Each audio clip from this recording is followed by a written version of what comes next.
The boardroom on the 14th floor of Whitmore Health Group had floor-to-ceiling windows that looked out over Halifax Harbor, and on a clear October morning, the water was the kind of cold blue that made everything feel sharp and consequential.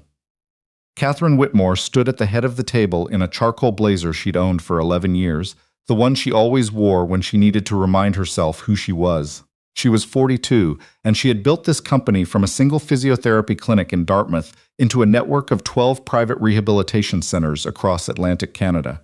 She had done it without a business degree, without family money, without anyone telling her she could. She had done it by never blinking first. "We're 40 minutes behind schedule," she said. The room stilled. "And that is not acceptable." 14 people sat around the table. Department heads, regional managers, one very pale junior analyst who looked like he wished he could slide under his chair. The quarterly review had been called for 9 o'clock sharp. It was now 9:43, and one chair was still empty. The door opened. A man stepped in wearing clean work trousers and a navy fleece with the Whitmore Health Maintenance logo on the left chest. He was somewhere in his late 30s, carrying a clipboard and a reusable coffee cup, and he had the look of someone who hadn't slept quite enough but was pretending he had. His name was Marcus Cole, and he was the facility maintenance coordinator for their Dartmouth location. The only maintenance staff Katherine had asked to attend this particular meeting, because the HVAC systems across 3 buildings had been flagged for critical review, and she needed someone who actually understood them. He was 44 minutes late. He said quietly, "I apologize. I should have. You were told 9 o'clock. Katherine didn't raise her voice. She never raised her voice. Everyone in this room was told 9 o'clock. Some of them drove in from Truro. I understand. Do you know what this meeting is about, Mr. Cole? The infrastructure review. HVAC compliance on the Dartmouth and Bedford sites, which means your input was required at 9 o'clock, not 9:44. She looked at him for a moment longer than was comfortable. You can leave your access badge with security on the way out. HR will be in touch about your final pay. The room went very quiet. Someone's pen stopped moving. Marcus Cole looked at her. There was something in his expression that wasn't anger and wasn't surprise. It was something older and more tired than either of those things. He nodded once. "Understood," he said. He set the clipboard on the edge of the table. His badge followed, placed down without a sound. He picked up only his coffee cup, turned, and walked out.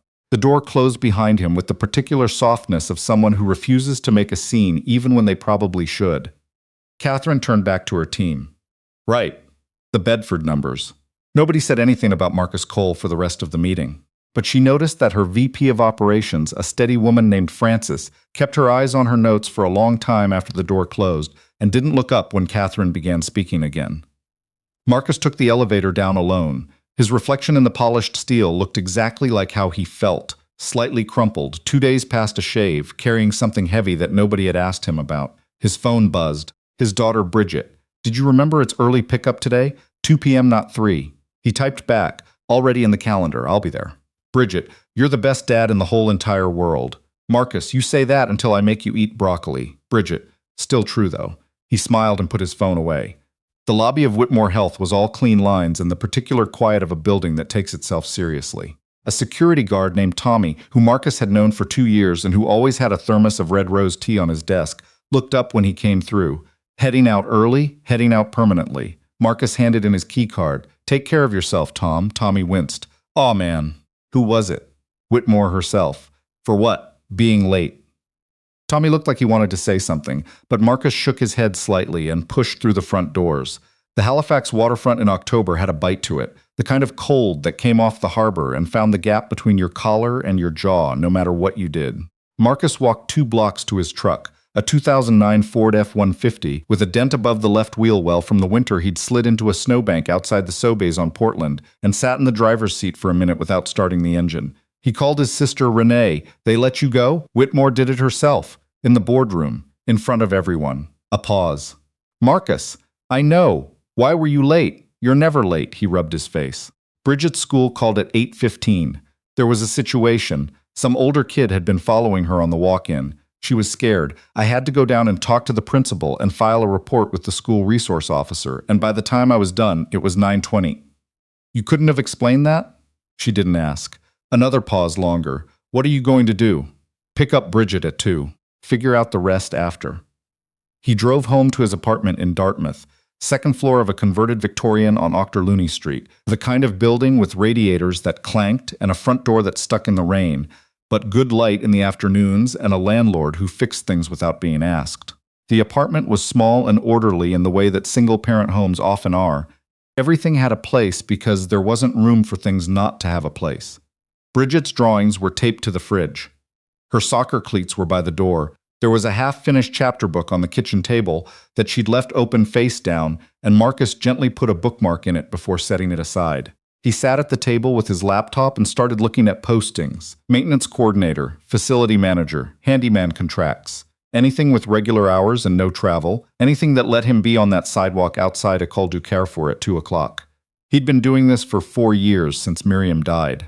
Cervical cancer, caught late, gone fast. 11 months from the appointment where they found it to the morning, he sat in their bedroom in the house they'd owned together and understood that the particular silence of that room was now permanent.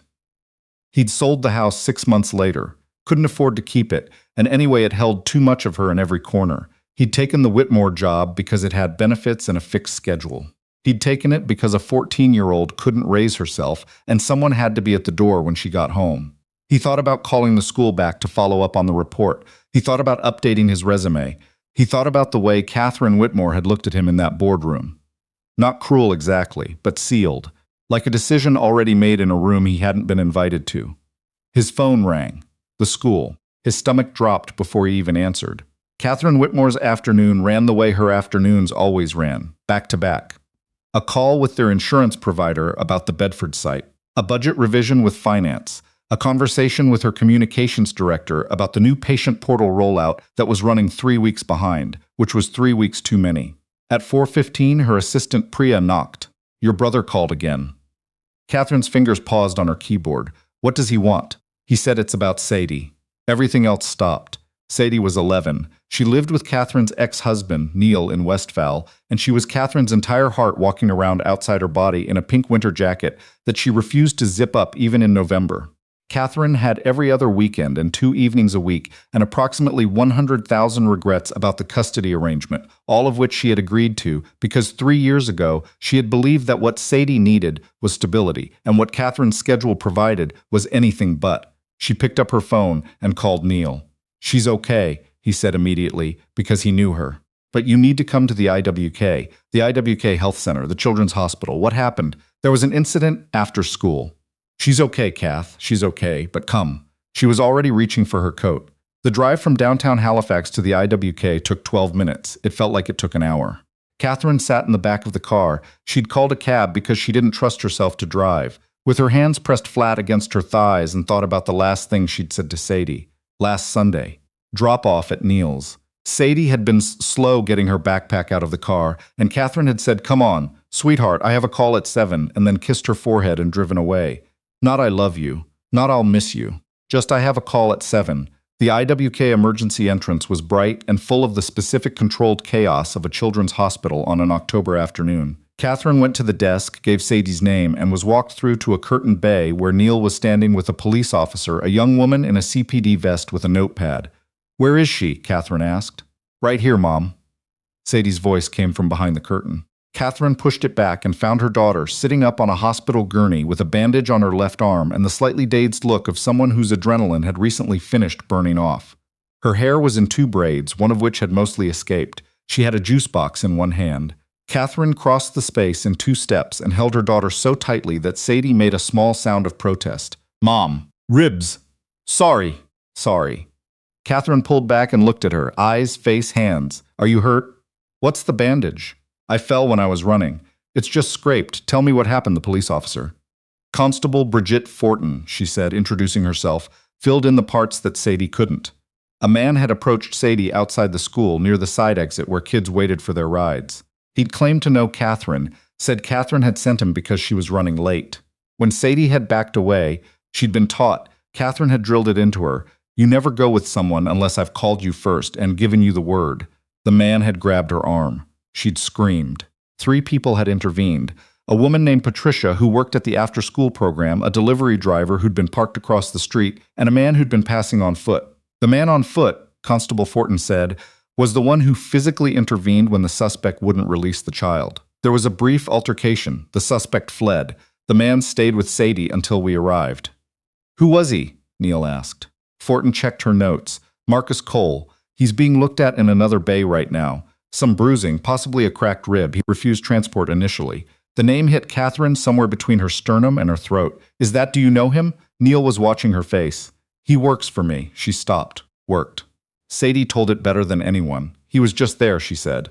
I didn't even see him coming. I just heard him yell, hey, let her go, and then he grabbed the man's arm, and the man shoved him into the fence, but he didn't stop. He kept saying, I've got you to me, even while he was fighting. And then the bad man ran away, and this man, Marcus, he had blood on his face, but he crouched down in front of me, and he said, are you okay? And I said I didn't know, and he said that's a fair answer. And then he sat on the curb with me and told me jokes until the police came. What kind of jokes? Katherine asked, her throat tight. Dad jokes. Terrible ones. Sadie almost smiled. Why can't you give Elsa a balloon? Why? Because she'll let it go. Sadie shook her head. He said his daughter always pretends to hate them, but she actually loves them. Katherine stood up. I'll be right back.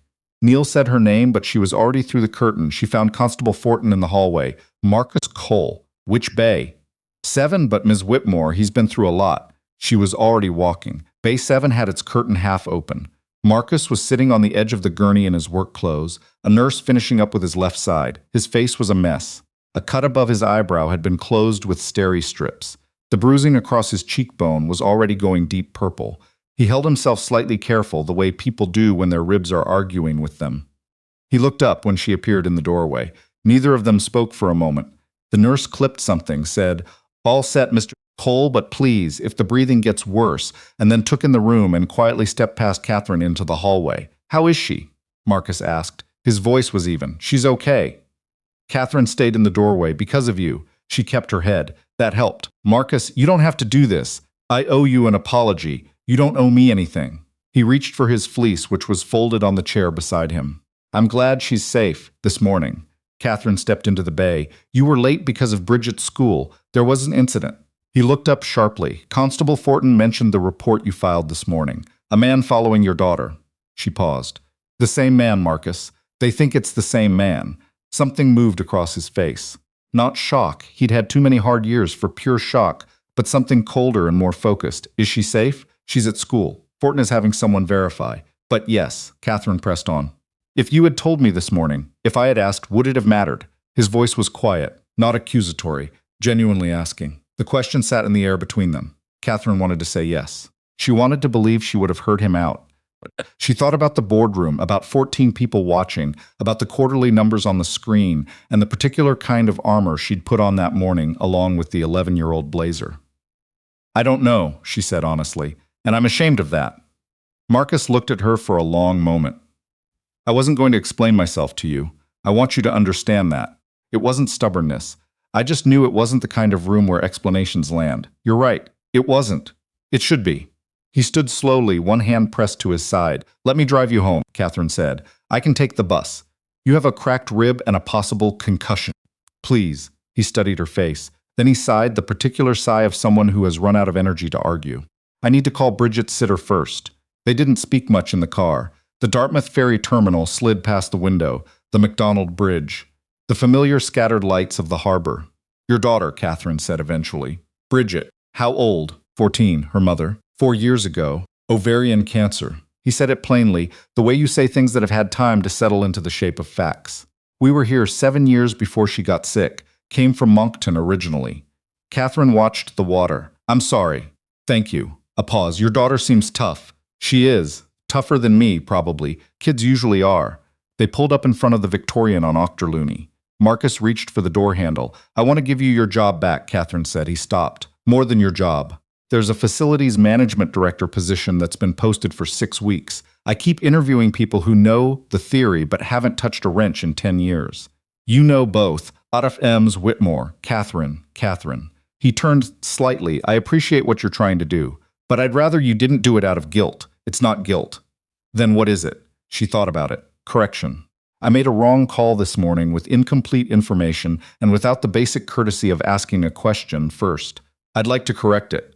That's separate from what happened this afternoon. He looked at her with something that wasn't quite skepticism and wasn't quite trust. And if I'd just been late because I overslept, Then you'd still have deserved 30 seconds of why were you late before I made that call in front of everyone. A long pause. Outside, a cat crossed under a streetlight. I'll think about it, he said. That's all I'm asking. He got out of the car, then leaned back in. How's her arm? Scraped. She's fine. She's going to be fine.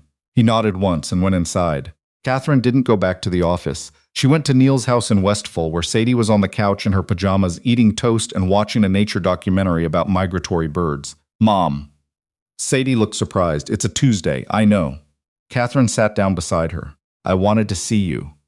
Sadie leaned against her, which was not something she did as casually as she used to, because 11 is already old enough to have opinions about it. Katherine didn't move. She just sat there with her daughter's weight against her shoulder and watched birds fly across a screen and let herself feel how close today had come to being unrepairable. Neil brought tea. He sat in the armchair across from them and didn't say anything inflammatory, which was how Katherine knew he understood how the day had landed. Later, when Sadie had fallen asleep between them on the couch, deeply suddenly, the way kids sleep after the adrenaline finally leaves, Neil said quietly, You okay? No, but you will be. I don't know. He looked at her. You fired him this morning. Yes. And then he saved her. Yes. Neil was quiet for a moment. That's a hard thing to sit with. I know what you're going to say. I'm not going to say anything. You already know it. She did. She had known it in the hospital bay, watching Marcus Cole put on his damaged fleece with his cracked ribs and his steady, tired eyes. She had known it before that, if she was honest. In the moment she'd said, You can leave your badge with security, and watch something close quietly behind his expression, like a door pulled shut from the inside. She had made a person into an example. She had looked at a man and seen a data point. And the man had gone out and put himself between her daughter and the worst possible thing, not because he owed her anything.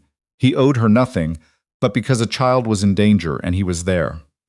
The next morning, Katherine called an emergency meeting of her senior team, not in the boardroom, in the main staff kitchen, because she wanted the floors to be ordinary, and she wanted people to have coffee in their hands. She stood in front of them without notes. Yesterday, I dismissed a staff member in front of this group without asking him a single question. I did it because I was making an example, because I thought that's what strong leadership looked like. She paused. It doesn't. Strong leadership looks like actually understanding your people before you make decisions about them. I got that wrong. I want you to know that I know I got it wrong. A few people were looking at their cups. Francis, the VP of Operations, was looking directly at her with something careful and watchful in her expression. I'm not telling you this to be dramatic. I'm telling you because I want this to be the kind of organization where people can say, I need 5 minutes to explain, and they'll get it. Where a manager who's late because there's a crisis with their child isn't treated like a discipline problem before anyone's bothered to find out what's happening. We cannot take care of our patients if we don't take care of each other. That's not a slogan. That's operational reality. Nobody applauded, but Francis nodded, slow and deliberate, and that was enough. Marcus called 3 days later. I've been thinking about the director position, he said, and I have conditions. Tell me. Fixed hours. I leave at 2:30 on Tuesdays and Fridays without exception for Bridget. If there's an emergency, I'm reachable, but I'm not available in person. Done. I want to hire my own team, not inheriting whoever's there, reasonable. And I want it in writing that the dismissal this week is expunged, not just from my record. I don't want it to exist. Marcus.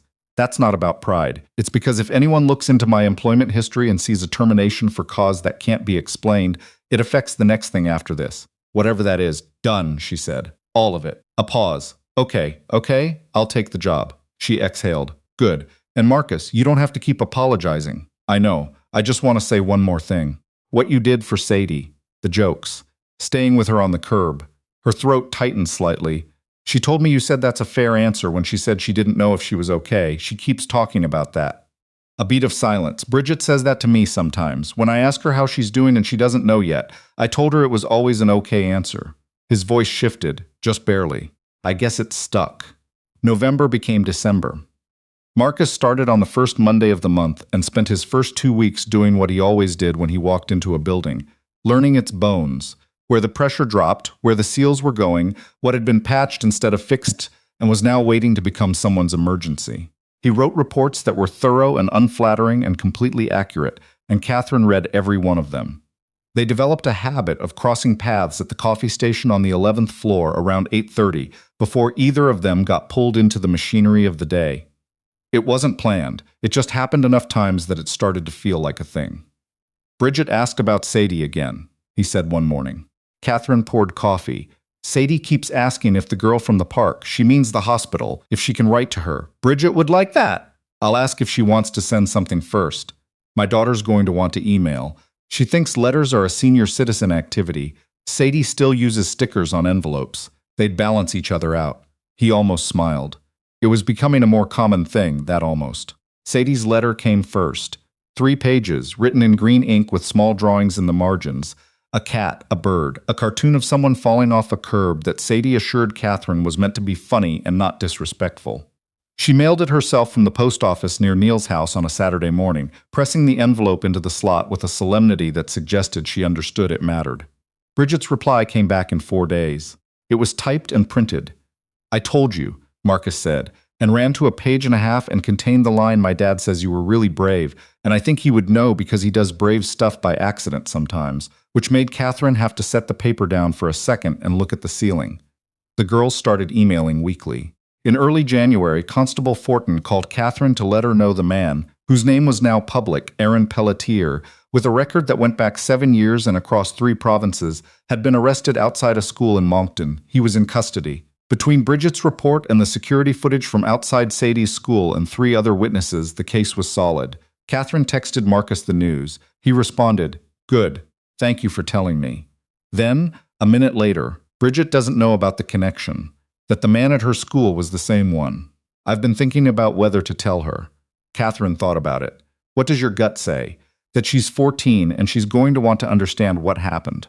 And that she already knows something is different because I let her take the bus to school again last week and she caught me watching from the corner. Then tell her. She'll handle it. A longer pause. You're probably right. I'm occasionally right about things. Don't tell my board. He sent back a single emoji, a small, dry thumbs up. It was the first time he'd used one with her, and for reasons she didn't examine too closely, she kept the thread open on her phone for the rest of the afternoon.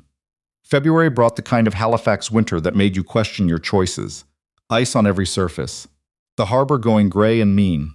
Bridget and Sadie had graduated from email to a video call every Sunday afternoon, which Katherine knew about because Sadie's face did a specific thing on Sunday mornings, a kind of ambient anticipation that Neil had called the Bridget glow in a text that Katherine had screenshot and saved. One morning, Marcus knocked on the frame of her office door. She looked up. "You have a minute? Sit down." He sat. He was more comfortable in her office now than he'd been in November. Not relaxed exactly, but present in a different way. I got a call from an organization called Safe Steps. They run safety training for schools and community centers across Nova Scotia. Apparently, Constable Fortin mentioned my name. He looked slightly pained. They want me to develop a curriculum, training staff in threat recognition and emergency response. Age-appropriate stuff for kids. What did you say? I said I'd think about it. Marcus, you were a journeyman electrician and then a medic reserve with the Canadian Army for 6 years before you got into facilities management. He looked at her. How do you know that? I read your files after I fired you. She kept his gaze. I wanted to know who I'd dismissed without asking a single question. A beat. And I was embarrassed. You were overqualified for the position you were in. You took it because the hours worked around Bridget. Your references from the base in Gagetown called you the person you want in a room when things go wrong. She paused. I think you should do it. The curriculum. I think you'd be very good at it. He was quiet for a moment. It would mean some evening hours. Is Bridget old enough to manage that sometimes? She thinks she's old enough to manage everything. Then let her prove it occasionally. He almost smiled again. You're very free with advice about my daughter. Sadie is teaching me. Children are much more capable than we plan for. He said yes to Safe Steps. He kept his position at Whitmore Health.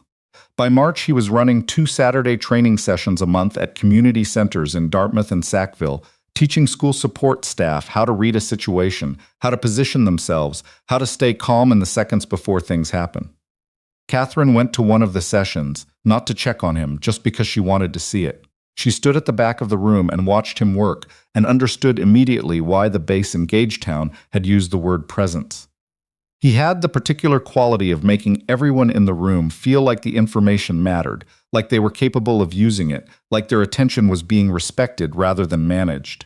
She drove back to Halifax thinking about something Sadie had said in December, snuggled against her on the couch with the bird documentary going, "Mom, that man who helped me, do you think he's okay?" Katherine had said yes. She hadn't known if it was true yet. She thought now it might be getting there. The Saturday that Bridget came to Halifax and Sadie came to Dartmouth was a Saturday in late March, when the light was finally starting to suggest that winter might negotiate terms. Marcus picked Sadie up from Neil's house, an arrangement that had taken 2 slightly awkward phone calls to coordinate, but which Neil had agreed to with characteristic pragmatism. I just want Sadie happy. I don't actually care about anything else. They drove across the bridge and Sadie looked out the window at the harbor with the particular expression of someone who is trying very hard not to seem as excited as she is. They found Bridget in the Dartmouth apartment at the kitchen table with a sketchbook, which she closed quickly when they came in. She was taller than Sadie, with her father's coloring and the watchful quality of a kid who'd been navigating things mostly alone for long enough that it had become her default. The 2 girls looked at each other. "Hi," said Sadie. "Hi," said Bridget. "I brought you something." Sadie pulled a small wrapped package from her bag. Inside was a set of colored pens, the good kind, the ones with the fine tips. "Dad said you draw." Bridget looked at her father. Marcus looked away very deliberately at the window. "Thanks," Bridget said. And then, after a pause, "You want to see what I'm working on?" The sketchbook came back out. Katherine had stayed in the car. She and Marcus stood by the building's front door while the girls went upstairs, and she looked at the harbor and said, "Thank you for this. They've been waiting for it for 3 months. Still." He glanced at her sideways. "Sadie's good for Bridget. She's present. She doesn't try to manage her. Sadie doesn't manage anyone. She just turns up and expects you to be glad about it. That's a good way to be. It's her father's way." She paused. "Neil, he's always been better at that than me. Being present, not managing things." She looked at her hands. "I spent a lot of years thinking leadership meant being in control. Controlling outcomes, controlling how people saw me, controlling what the organization felt like. And I built something real. But I also," she stopped, "made some people feel like components," Marcus said. Not unkindly, just accurately. "Yes, you're different now than you were in October. I'm trying to be. It shows." A pause. For what it's worth. They stood there in the sharp March air looking at the harbor. A ferry moved across the water, slow and steady, doing what it had always done regardless of what was happening on the shore. By summer, the girls had a running argument about whether the East Coast summer was better in Halifax or Dartmouth. They settled it, provisionally, by spending time on both sides of the bridge. There were afternoons at Point Pleasant Park and evenings at the Alderney Landing Market, and one memorable Sunday when Marcus tried to teach both girls to identify electrical faults in a circuit, and Sadie shorted out a small lamp, and Bridget said, "Dad." She's a natural in a tone that suggested she was deeply impressed despite herself. Katherine went to a Safe Steps showcase in May and watched Marcus present his curriculum to a room full of school board administrators. Afterward, the program director told him they wanted to take the model province-wide. He found Katherine in the parking lot afterward. "Province-wide," she said. "Apparently, that's significant. It's a lot of work. You like work. I like work that matters." She looked at him. The evening was warm and the sky over Dartmouth was going the particular orange-pink of a maritime summer sunset, the kind that made you feel briefly that everything was navigable. "I think this matters, yeah." He looked at the building, then back at her. "I think so too." There was an evening in September, almost a year after the October morning that had set everything in motion, when both families were at a backyard in Westfall, Neil's yard, with a fire pit and lawn chairs, and the slightly improbable situation of an ex-husband and a facilities director, and 2 children and Katherine all sharing a bag of chips and a moderate disagreement about whether the Jays were going to make the playoffs. Bridget and Sadie had claimed the Adirondack chairs nearest the fire and were talking in the absorbed shorthand way of people who have become genuinely close. Katherine watched her daughter's face in the firelight and thought, "This is the thing I almost lost. Not just Sadie, but this. The version of Sadie who laughs easily and leans toward people instead of away." Marcus sat next to her, not close but not far. He had a coffee. He was watching Bridget with the same quality of attention, steady, a little wondering, slightly awed that she existed. "She told me last week she wants to study forensic science," he said. "Sadie wants to study marine biology and also open a bakery and also possibly be a poet. She's keeping her options open. Smart, absolutely impractical, also smart." Katherine looked at him sideways. "Is this what it's supposed to feel like?" He considered the question seriously. "What do you mean? I spent 15 years building a company and I was always running toward it. Like if I stopped moving, it would fall apart. And now I'm sitting in a lawn chair watching my kid talk to your kid and I'm not running anywhere." She paused. "It feels strange. Strange good or strange uncomfortable?" Strange like I might be doing it right, and I don't have a category for that. He was quiet for a moment. Across the fire, Bridget said something that made Sadie clap her hands and tip her head back, laughing. Grace used to say that the best things feel like relief, Marcus said. Like you'd been holding something heavy, and you finally put it down. Katherine turned to look at him. Is this? She started. Yes, he said, simply and without drama. I think so. The fire crackled. Neil appeared from the house with more chips and absolutely did not comment on what he just walked into, which was either very polite or very knowing, and with Neil it was always hard to tell. The October morning a year later, Katherine stood at the window of her office on the 14th floor and looked out at Halifax Harbor. The water was the same cold blue it always was this time of year, sharp and consequential, Priya knocked. Marcus Cole is here for the 8:30. Send him up. He came in with 2 coffees from the place on Barrington Street, the good one, not the building's machine. He set one on her desk. He looked rested. He looked like a man who was sleeping properly for the first time in a long time, and who had things to get up for in the morning that he'd chosen rather than endured. She had things to get up for, too. She was learning to notice them. Bridget's project presentation is tonight, he said, sitting down. She made me promise to leave by 5:30. Then we're done by 5:15. You don't have to. Marcus, she's presenting. You're going to be there. Katherine opened her laptop now. The Moncton site. Their emergency response protocol hasn't been updated since 2019, and I want your assessment before the board meeting. He opened his folder. It's going to be a painful assessment. Good, painful is accurate. She looked at him across the desk. And accurate is what we're doing now. He smiled at that, a real one, not an almost. It had taken a while to get there, but once it arrived, it turned out to be a very good thing. Outside, the harbor glittered in the October sun, indifferent and ancient and entirely unmoved by the small human fact that 2 people had started again from the wreckage of one bad morning and built something real. But real was what they had, and real, as it turned out, was more than enough.